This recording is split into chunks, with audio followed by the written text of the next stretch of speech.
Now I'm starting with the next topic, that is Kirchhoff's current law. KVL की practice side by side then we'll do dependent में साथ के साथ और practice हो. Next is Kirchhoff current law, that is as I told KCL. And what is the another name of KCL? That is known as nodal analysis. So likewise, the steps which we have studied for KVL, now we'll study the KPL, KCL. Now let's take a circle.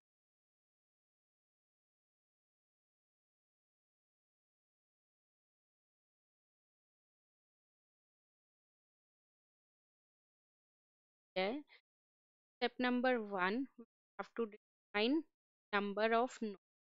अब सबसे पहले बताओ KVL में step number 1 क्या था, याद करके बताओ मैंने क्या बोला था.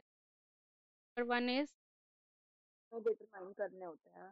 we have to determine number of meshes, right? But in this case we have to determine number of.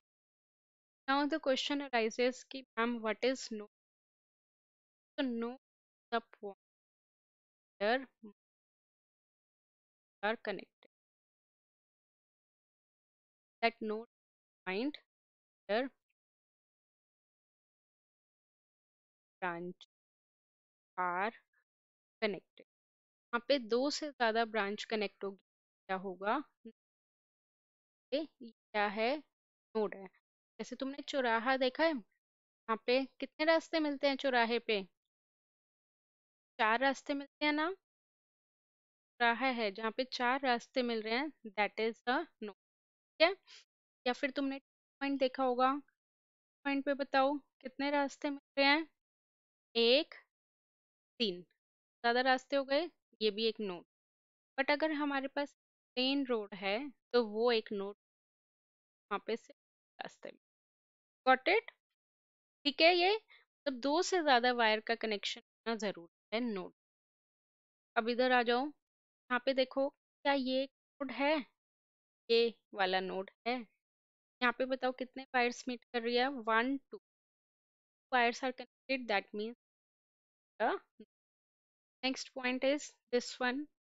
In this will have connect with 3 wires, 1 4 sorry 1 2 and 3. ये क्या है, एक node को हम नेम ए. सिमिलरली ये point यहाँ पे 3 wires meet कर रही है, ये भी क्या है, एक नोड है. लेट, अब मुझे बताओ क्या ये एक नोड है, फर्स्ट टेल मी. नो है, मैम. नहीं है. ये भी नोड, ये एक नोड है, 3 वायर्स मीट, ये भी एक है 3. बट तुम देख सकते हो पोटेंशियल क्या है, सेम है. पोटेंशियल सेम का मतलब if you have a plain wire then the potential that point will, जैसे मैं कहीं भी करूँ, यहाँ पे 12 वोल्ट, यहाँ पे भी 12 वोल्ट, 12 वोल्ट है, यहाँ पे भी है, because no element is connected. But अगर मैं एलिमेंट को कनेक्ट कर देती हूँ, मान लो मैंने रजिस्टर को कनेक्ट कर दिया, तो करंट मेरा जा रहा है, तो दोनों पॉइंट के अक्रॉस पोटेंशियल सेम नहीं, वेरी कर जाएगा. Just I want to say if there is a plain wire then the potential across at potential at any point across that wire would be same, but if any element is connected then in that case potentially different.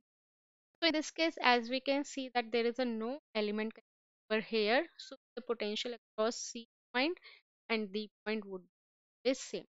Can we see that potential at C equal to potential at D? और इस वाली node को हम जो क्या कर देते हैं, कर देते हैं ग्राउंड पे, तो हमें है, तो जो नोड हमारी ग्राउंडेड नोड है that node by the reference node, this node as reference node. और जो ऊपर हमारी नोड है V A and V B, like potential and V B are the in are the main. तो हमेशा जो भी हमें काउंटिंग करनी होती है, लाइक नंबर ऑफ, हमेशा मेन नोड, यहाँ पे हमारे पास कितने हैं, tell me, any doubt up to. Now the step number 2. Tell me what was the step number 2 in KVL? KVL में क्या number 2? Potential drop, Have to mark directions, current direction. direction. ठीक है, उसमें हम क्या करते थे, कमरों में करंट फ्लो, एक दो अलग अलग, बट यहाँ पे ऐसा नहीं है. Here we need mark the current wire, like suppose one is और, तो जितनी वॉल्स हैं, एज आई टोल्ड, हमारा घर है, पा रहे हैं, उसमें हमारा अलग अलग करंट फ्लो, वॉल्स है उतना current, I1 I2 I3 I5. ठीक है, ये नीचे मार्क मत करना, यहाँ पे जरूरत नहीं है, यहाँ पे यही सेम I1 वाली ही वो I5 वाली ही आएगी. I1 दिस I5, और यहाँ पे पोटेंशियल सेम है, current flow that would be, so you do current over here. अब करंट की डायरेक्शन तुम पूछोगे कि मैम ये आपने किस बेसिस पे मार्क करी है, कि ये बैटरी के अकॉर्डिंग मार्क करी है, ये कैसे मार्क, तो randomly I mark the current direction, जैसे तुम वैसे मार्क करो, जरूरी नहीं जैसे मैंने किया वैसे. तुम यहाँ से बैटरी से करंट निकल रही है, यहाँ पे बैटरी के अंदर करंट जा रही है पॉजिटिव, आइडियली तो ये हो गया, तो ऐसा तुम्हें इसलिए मैंने शो करा है बिकॉज यू डोंट, बैटरी से ही निकलनी चाहिए, लेवल पे तुम यही पढ़ के आए हो, तुम्हारा जैसा मन करे वैसे मार्क कर लो, करंट अपने आप अपना रास्ता ले ले. ठीक है, got it. Now after that what was the step number 3 in KVL? Step number 3 बताओ क्या था केवीएल में? मैम साइन कन्वेंशन मार्क करते हैं. There you need the sign convention, but this step is skipped KCL. Here you don't the sign convention. Now direct fourth step पे आ जाओ, उसमें क्या था, apply KVL in mesh 1. Here you need to apply KCL at A. ठीक है, node A पे तुम्हें क्या अप्लाई करना है, KCL. Now the what is the statement of, अब मैं बता, Kirchhoff current law states that sum of coming current equal to the sum of outgoing current, या फिर आ, जैसे फॉर एग्जांपल रूम में तुम कॉलेज में गए हो, okay this is college, 5 friends के कॉलेज में एंटर करा है, तो पांच ही पांच ही बंदे तुम कॉलेज के बाहर जाओगे, ऐसा तो नहीं ना कि एक बंदा रात को रह जाएगा कॉलेज में, अगर 5 लोग आए हो तो 5 ही लोग बाहर जाओगे. The current which is entering that is as current, and the current which is that is as current. तो जितना करंट तुम वायर में भेजोगे उतना ही करंट, ना कम होगा ना ज्यादा. वैलिड है ना, ना तुम करंट दोगे उतना ही करंट बाहर आएगा, ना अपने आप से कम होगा ना अपने आप से ज्यादा होगा. लाइक सपोज यहाँ पे एक I1 करंट फ्लो है, ठीक है, यहाँ पे नोड है, node further distribute I2 and, अब मान लो तुमने 10 एम्पियर करंट भेजा है कॉलेज में, पॉइंट है कॉलेज, 10 एम्पियर है, ऊपर से 7 एम्पियर आ रहा है, तो I3 की वैल्यू बताओगी, अकॉर्डिंग टोटल 10 एम्पियर है, 10 ही एम्पियर बाहर आएगा, 7 एम्पियर तो ऊपर से आ रहा है, तो I3 की वैल्यू कितनी होगी,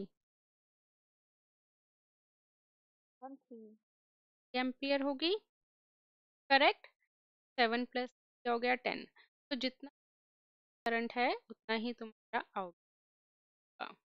now the question, incoming current as and outgoing current, ठीक है, इनकमिंग करंट को क्या मार्क करते हैं, पॉजिटिव, और आउटगोइंग करंट को क्या मार्क करते हैं, नेगेटिव. गॉट इट, यहाँ तक बोलो, कोई डाउट? तो अब इससे नो. मैं ये लिख सकती हूँ कि I1 equal to I2 plus I3 के according I1 is equal to I2 plus I3। Current अंदर जा रहा है वो एक साथ लिखेंगे, और जो करंट बाहर जा रहा है वो एक साथ लिखेंगे। करेक्ट। अब यही चीज देखो तुम्हें यहाँ पे अप्लाई करनी है। अब ये VA पॉइंट मान लो कॉलेज है। अब मुझे बताओ कॉलेज के अंदर कौन जा रहा है और कॉलेज के बाहर कौन जा रहा है। जो अंदर जा रहा है वो एक साथ, और जो बाहर जा रहा है वो एक साथ। ठीक है, बताओ कॉलेज के अंदर कौन जा रहा है। I1, I1 कॉलेज के अंदर जा रहा है, और कॉलेज के बाहर कौन जा रहा है। I2 and I3. I2 and I3। सोचो ही मत कि करंट है या कुछ है, टेक्निकल लैंग्वेज में सोच लगेगा। तो जो कॉलेज है I1 I2 I3 हम फ्रेंड्स हैं, तो कॉलेज के अंदर I1 जा रहा है, I1 एक नाम है बच्चे का, I2 और बाहर जा रहा है। ठीक है, सिंपल। बोलो यहाँ तक कोई डाउट। अब I1 मान लो तुम, ठीक है, यहाँ पे पोटेंशियल है कितना, और यहाँ पे पोटेंशियल है कितना, जीरो पोटेंशियल मान लो तुम्हारा घर है, वाले पॉइंट तुम्हारा घर है, V तुम्हारा घर। और I1 तुम, जैसे जैसे मैं बोल रहा हूँ ना वैसे ही सोचो, ये कभी गलती नहीं करोगे। I1 तुम, ये पॉइंट तुम्हारा घर है और वो वाला पॉइंट तुम्हारा कॉलेज है। अब तुम बताओ तुम कैसे जा रहे हो अकॉर्डिंग टू द डायरेक्शन। घर से कॉलेज जा रहे हो या कॉलेज से घर जा रहे हो। ध्यान से देख बताना डायरेक्शन। तुम कैसे मूव कर रहे हो, घर से कॉलेज जा रहे हो या कॉलेज से घर। मैम कॉलेज से घर। डायरेक्शन देखो, तुम कॉलेज में एंटर कर रहे हो ना, I1 कॉलेज में एंटर कर रहे हो, इसका मतलब क्या होगा, तुम कॉलेज जा रहे हो या कॉलेज से घर।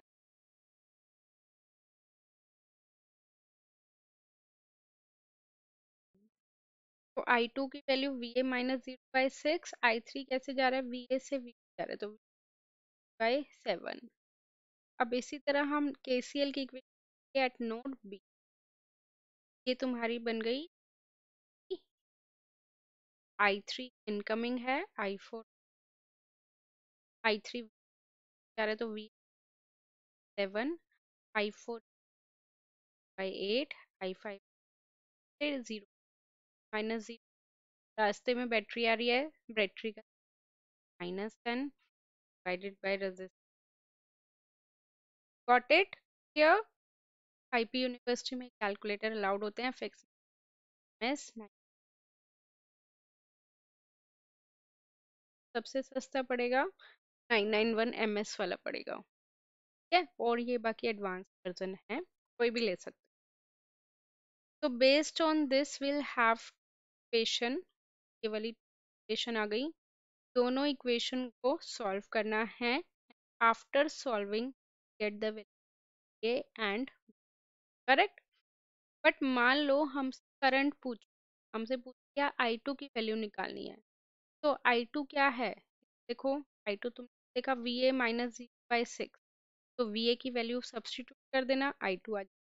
तो इस तरह से ये तुमसे कोई भी करंट पूछते हैं, you just need to substitute and VB, then you will get the final answer. Got it?